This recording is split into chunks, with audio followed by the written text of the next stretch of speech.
Temos assistido nos últimos tempos ao desaparecimento da imprensa enquanto órgão de escrutínio ao poder vigente, tornando-se num instrumento de engenharia social, que vai condicionando a opinião pública e formatando-a nos moldes que favorecem a perpetuação do status quo. O surgimento dos autoproclamados verificadores de factos é sintoma da ditadura cultural que se vai impondo, para que a oposição à tendência globalista seja atirada para a marginalidade, retratada por estes agentes como uma ameaça à democracia e ao progresso. Em Portugal, o polígrafo é o máximo representante desta tentativa de monopolização da verdade, agindo, tal como a grande parte da imprensa generalista, como braço de propaganda de um regime antipatriótico, globalista, socialista, alinhado com forças supranacionais na execução de agendas nocivas ao interesse, soberania e unidade nacionais. André Ventura tem sido o símbolo da luta antissistema, e podendo isto ser ou não verdade, o facto é que os ataques incessantes ao partido Chega são sintoma claro de que o regime vê neste movimento político uma ameaça à oligarquia que domina Portugal.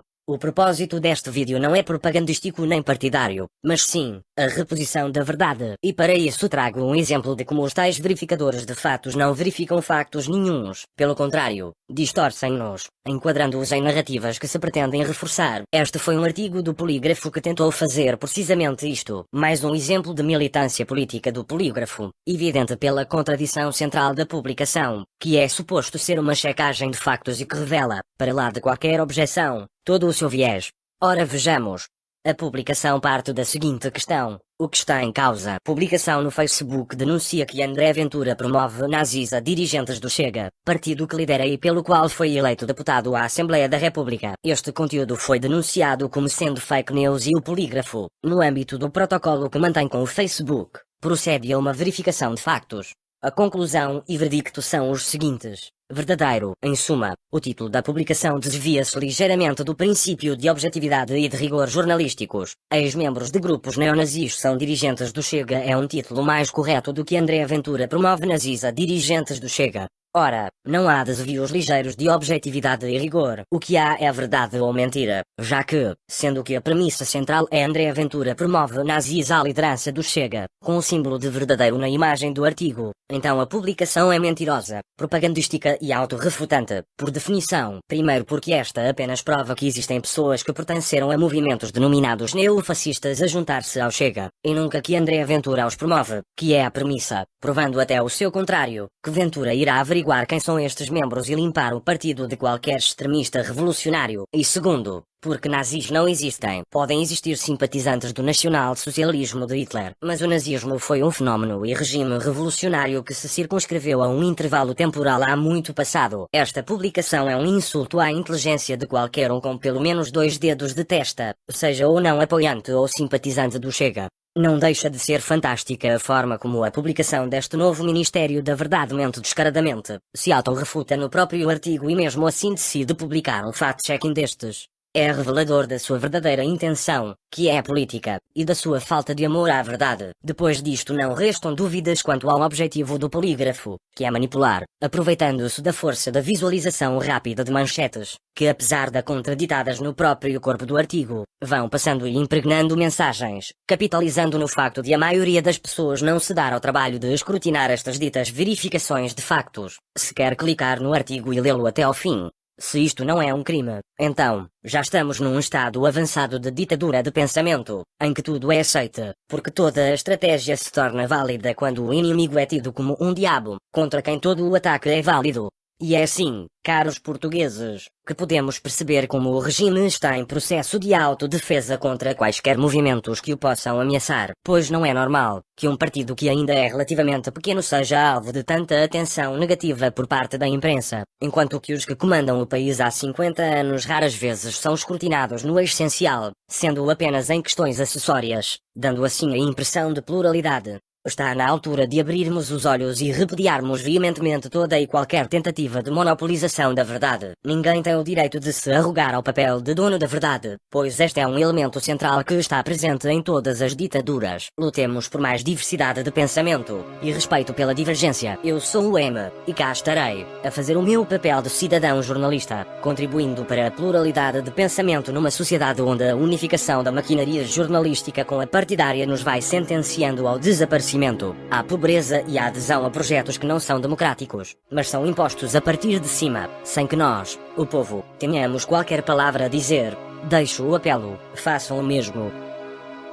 Preciso compreender, porque nos lembramos do que fizeram, que aqueles 4 dirigentes da direita que ali estão os 4 implicados, ou porque tinham cargos de responsabilidade nos partidos, ou cargo de nomeação dos partidos PSD e CDS no tempo da Troika, em que houve os maiores cortes no Serviço Nacional de Saúde, os maiores cortes nas pensões, disseram que havia professores a mais, cortaram os salários da função pública, e hoje, quando falamos dos serviços públicos, sabemos que onde falta o salário e onde falta as condições, daquele lado está a irresponsabilidade deste Estado. André Ventura, é possível uma reforma do SNS?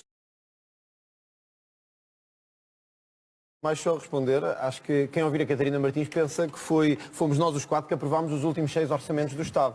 Quer dizer, é tão ridículo que não percebe que o Estado em que estamos hoje é porque aprovaram orçamentos do Partido Socialista. Já agora, o Bloco de Esquerda devia se lembrar disto, é que aprovou o orçamento suplementar em 2020, que deu 900 milhões para a TAP e 450 para o Serviço Nacional de Saúde. Ou seja, metade do que foi para a TAP. Muito bonito por parte do Bloco de Esquerda. Mas vamos ouvir António Costa é como sentarmos no sofá e vemos o filme da nossa vida. É fantástico, é fabuloso.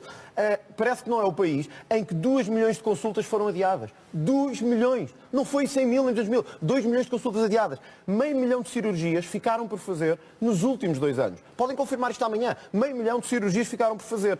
Há hospitais em Portugal em que o tempo de espera para uma consulta é de 3 anos. Foi este o Serviço Nacional de Saúde que nos deixaram. 3 anos. É isto que temos. Mas quando olhamos para o que faz falta fazer, ouvimos António Costa dizer: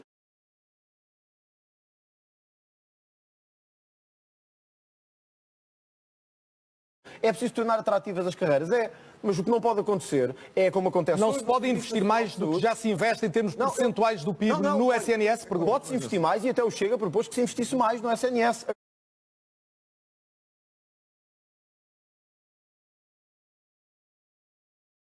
Agora, o que não podemos ter é como temos com os enfermeiros que entram agora ganharem o mesmo do que alguns estão lá há 20 anos ou há 25. Esta é a atratividade das carreiras que a esquerda nos deu com a aprovação dos orçamentos do Estado. E por isso dizer que a culpa é da direita, que não governa há 6 anos e o PS teve 20 anos no poder. Nas últimas André Ventura, mas resposta concreta e rápida. E, portanto, é possível reformar o SNS até investindo mais? É possível reformar Aí distingue-se claramente do que defendem o CDS e a Iniciativa Liberal? Há um dado evidente que eu acho que estamos todos de acordo, que é, tem que haver um prazo máximo, por exemplo, nas consultas, que caso o Estado, o Serviço Nacional de Saúde, não consiga dar resposta, que o privado possa dar essa resposta com o Estado a pagar às pessoas. Agora, o que eu não compreendo é, temos alguém na Guarda, o Hospital da Guarda não lhe responde à consulta que tem que ter.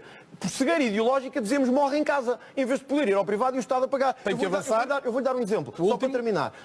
O outro problema que temos prende-se com a comparticipação de medicamentos. Nós hoje temos muita gente em Portugal que, de facto, tem que escolher entre comprar medicamentos ou comprar comida. E eu vou-lhe dar um exemplo. Se pegássemos nesses 300 milhões de euros que eu disse há bocado, ou no que gastámos em muitos disparates nos últimos anos, e colocássemos na comparticipação de medicamentos às pessoas, tínhamos uma saúde muito melhor. E não é a saúde que a esquerda nos deixava. O Bloco de Esquerda muito agitado, sobretudo no Parlamento, com André Ventura.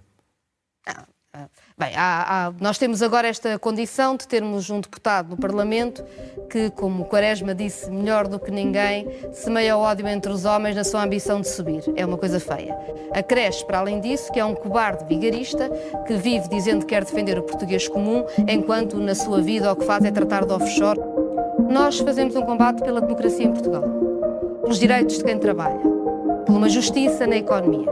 E assim...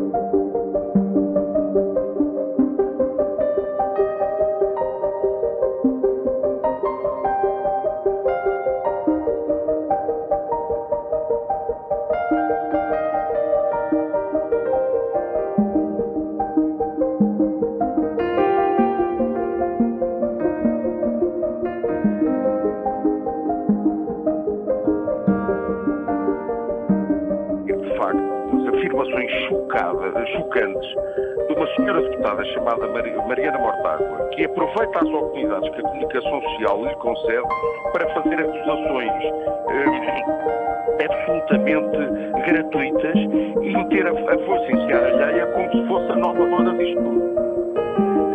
Já basta as acusações, já basta a acusação, peço desculpa, ter desmontado a figura do Dr. Ricardo Salgado como dono disto tudo, para agora termos que aturar uma senhora que, pelos vistos, alinha pelas mesmas teses do Dr. Ricardo Salgado e aproveita as facilidades da comunicação social para proferir um churrilho de disparates.